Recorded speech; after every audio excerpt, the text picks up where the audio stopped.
తదుపరి మిథున రాశికి.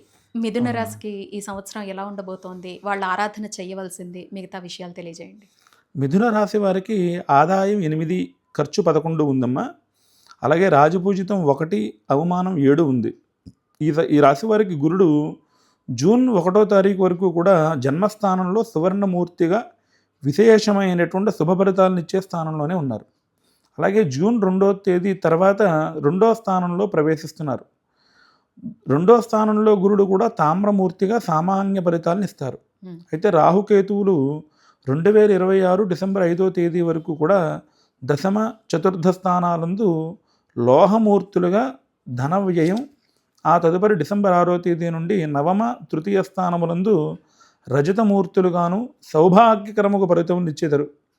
సంవత్సరారంభంలో రచయితులుగా, న్యాయమూర్తులుగా, విదేశీ రాయబార కార్యాలయంలో పనిచేసేందుకు ఉద్యోగావకాశాలు మిథున రాశి వారికి కలిగేటువంటి అవకాశాలు అయితే ఉన్నాయి.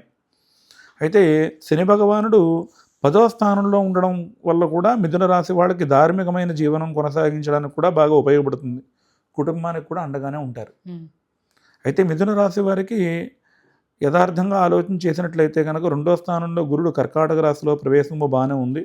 శని భగవానుడి యొక్క స్థితిగతులు కూడా బాగానే ఉన్నాయి. ప్రధానంగా గురుబలం కూడా చాలా బాగుంది కాబట్టి రాహుకేతువులు రీత్యా వచ్చేటువంటి చిన్న చిన్న సమస్యల కోసం వీళ్ళు శుక్రవారం మనకి ఉదయం 10:30 నుంచి 12 గంటల మధ్యలో రాహుకాలం అని చెప్పనేసి నడుస్తూ ఉంటుంది. అవును. ఆ సమయంలో అమ్మవారి యొక్క ఆరాధన చేయడం, అమ్మవారి యొక్క ఆలయంలో దర్శనం చేసుకోవడం, ఇవి చేయటం వల్ల వారికి సర్వదా శుభ ఫలితాలు అయితే వస్తాయి. హుహు. ప్రతిరోజు దుర్గా నామస్మరణ చేయడం చాలా మంచిది. ఓకే. ఈ రాశిలో ఉండే పిల్లలకి, స్త్రీలకి ఎలా ఉంటుంది ఈ ఏడాది? ఈ రాశి వాళ్ళ యొక్క 9వ స్థానంలో రాహుగ్రహం వస్తుంది కాబట్టి కొంచెం ఈ రాశి వారి యొక్క తండ్రికి ఏమైనా ఇబ్బందులు కలగడం లాంటివి, తండ్రి చేసే వ్యాపారంలో కొన్ని కష్ట నష్టాలు లాంటివి కనిపించేటువంటి అవకాశం అయితే దీంట్లో కనిపిస్తూ ఉంటుంది. సో ఆ సమస్య లేకుండా ప్రతినిత్యం కూడా దుర్గానామస్మరణ మనసులో చేసుకుంటూ శుక్రవారం దుర్గాదేవి యొక్క దర్శనం చేసుకోవడం వల్ల వీరికి సత్ఫలితాలు ఉంటాయి. హ్మ్.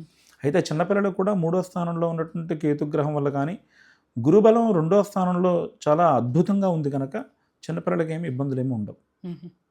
చాలా ధన్యవాదాలు.